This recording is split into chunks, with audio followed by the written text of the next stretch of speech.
Hello everyone, this is Kelly and welcome back to the Honeybee Stamps YouTube channel and our Heartfelt Harvest YouTube Hop. Make sure you check out the description box with all the information below, along with all the videos that our amazing design team has put together and the prizes and how to enter this awesome Heartfelt Harvest Hop. Okay, for my card today, I am going to be sharing the Farmhouse Fields cover plate that makes the amazing scene. There's also the coordinating stencils that's going to color that in. The on the farm layering dies that creates the most adorable little farmhouse and barn and tractor. And the It Is Well sentiment set along with the coordinating dies that go with all of those sentiments. Okay, I'm starting off today with the Farmhouse Fields cover plate, and I have already run just white cardstock through my die machine. You can see I've got a large, like 6 by 6 inch sheet of paper, and I am going to start ink blending. Now I am lining this up, and sorry, my crazy curly hair always gets in the way of the videos, but I'm going to color in that uppermost and to the left hillside there, and I am using walnut stain ink. So this is going to look like almost like dirt, like the field has been plowed up by the tractor, and I'm simply rubbing my brush back and forth to get it into the nooks and crannies of that stencil. Now you'll notice that I didn't set my stencil up very well. So these are very easy to shift to make sure that you can kind of get into all the nooks and crannies and get the edges. You'll notice that I do this right along the edges of some of my areas. You can always hold these down with some pixie spray or something like that. I tend to just hold mine down with my fingers, but now I am shifting to the stencil that colors in the bottom portion of the fields there to the lower half of that design. I'm making sure that I get all my little hillsides and everything all covered up, and I am going to now brush on the crackling campfire ink, which is kind of an orange, like a burnt orange. And I am setting up this scene to look more fall, to have fall colors. But you could do these in any colors you wanted to, depending on how you do the leaves of your trees and you do the different fields and things like that.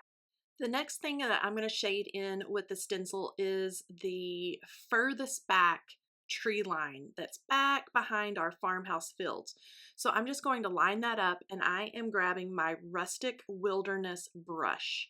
And I'm going to start out by just brushing kind of downward as to try to not catch the little edges of those trees. And I'm just very carefully working my brush back and forth to get into all those little nooks and crannies along our back tree line there.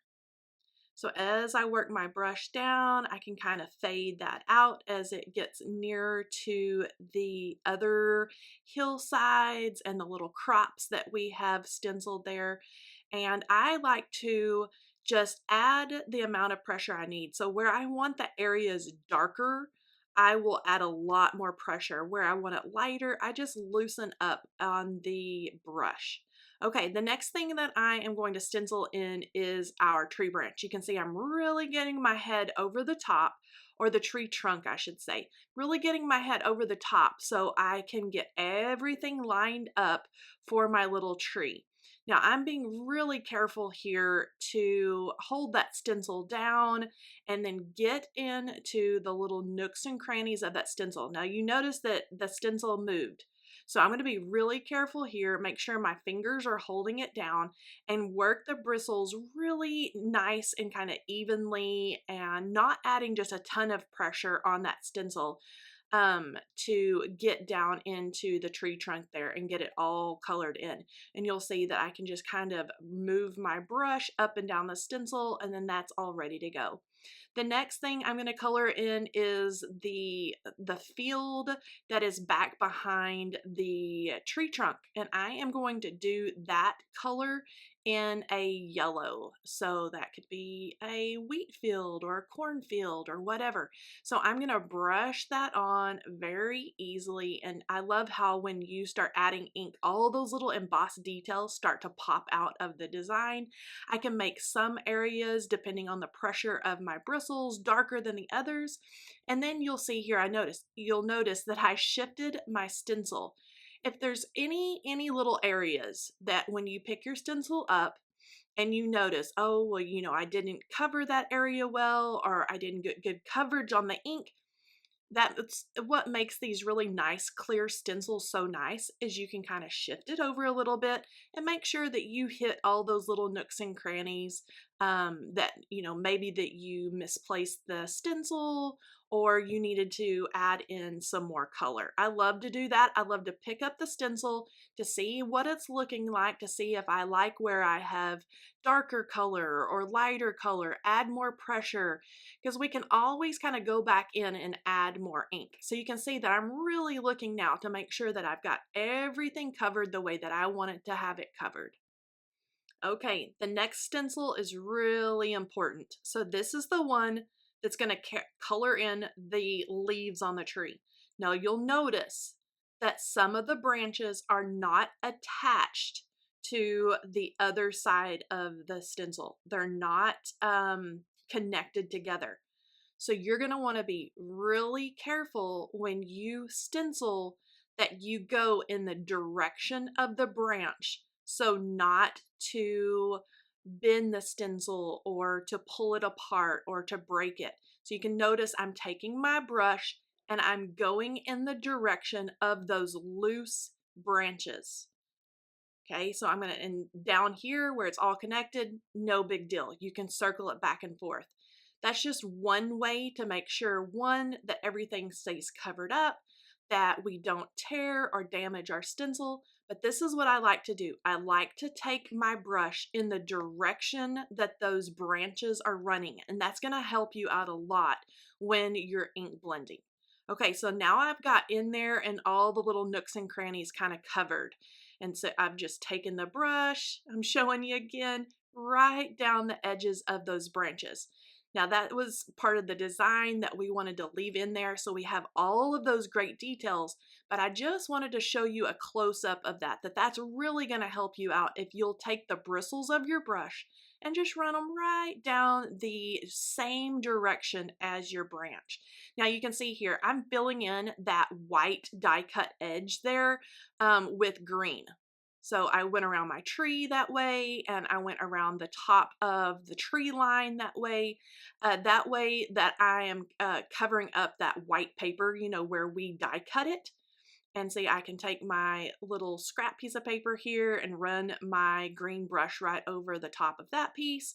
And so don't be afraid to, take those die cut pieces apart. You can see where the background that would normally be like the sky or whatever there, you can see I'm just going to simply tear this little loose piece apart.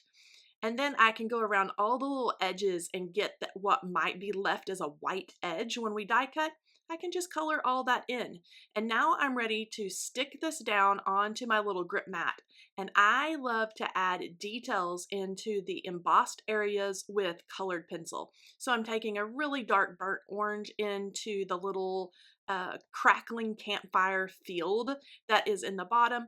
And I cheat and use the embossed details in there. I just trace right over the top because all those little details are already pressed into the paper for us. Now you're really seeing that design pop out now because I've taken my colored pencils and gone all over that background, and I'm not tracing in every little area. I'm simply just kind of skipping around and adding little dark details here and there. I took a really light brown and I'm going over my little wheat field or my cornfield. And when you do that, it really helps deepen up those embossed areas and really helps those pop off of your card. Okay, now I'm gluing my stenciled background onto baby blue cardstock, and that baby blue cardstock is going to act as my sky. So I'm cheating. So instead of ink blending a blue background or something like that, I'm just going to pop that onto some baby blue cardstock, and then I've got really pretty blue sky. Next thing I'm going to do is stick this down again, and I can take the stencil that has the clouds cut out of it. So I'm going to place this over again. I'm getting my head way over the top of that stencil so I can make sure that it's nicely lined up. I'm going to take our brilliant white opaque ink, and that is part of our Be Creative line. And I'm taking a finger dauber this time. I find that these little finger daubers work so well with the white ink and with the gold ink and with the silver ink, and I can really press that down, and it's really a juicy ink pad. So if you use a little finger dauber or something like that, it's going to give your clouds almost a fluffy texture. And so I'm just going right over the top of that, making sure that my stencil stays in place, filling all that in. And then when we remove it, we've got this beautiful blue sky with a cloudy background.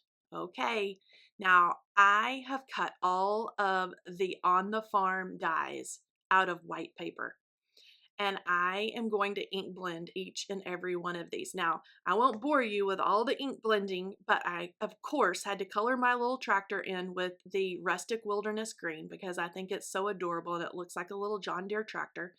And then I did the wheels in a black soot. There's the little fender pieces, and I just had a ball coloring in all these little pieces. You could, of course, cut any of these little houses in the barn and all of that out of colored cardstock. Scraps are a great option for all of these little layering dies. So make sure you look through your scrap pile for, different colors that you want to use. But I sat and ink blended because I wanted to do, kind of a fired brick red barn and the rustic wilderness little tractor and things like that. So I had a ball putting all of these little die cuts down onto my little grip mat and just ink blending away. Now, all I need to do now is add all of my little bits and pieces together, and liquid adhesive is going to be your best friend anytime you are layering little die cuts, whether that is our little village builders or this little On the Farm or our lovely layers dies. That's going to give you time to shimmy all of those little die cuts into place to make sure you get them in just the right spot. And this little tractor is going to be so cute on our farmhouse fields background. Okay, so I'm going to cut some craft cardstock, and I am going to make a card that is 5.5 by 5.5. So I'm just taking that craft sheet of cardstock and cutting it down, and then I'm going to score it at 5.5, fold it up and make sure everything's lined up, and then really press it down with my bone folder. Now I'm going to trim down my background just a hair off of each side. So I'm cutting about 1/4 inch off of each side. So it's going to measure in the end at 5.25 by 5.25. I didn't have the heart to cut down this beautiful background into an A2 size card, which is 4.25 by 5.5. So I am just doing a big, beautiful square card. Now is the fun, and you can see all my little ink blended die cuts over there. They're so adorable. But now is the fun of nestling all these little die cuts and setting your farm scene. So I'm adding the windmill and the little barn in, and you can see how that background die is going to cut little slits in the background. I'm sorry, my crazy curly hair is in the way again. But you can nestle your little barn and your house and the little silo down into the hills. So my little barn looks like it's nestled back there behind the hills, behind the little fields.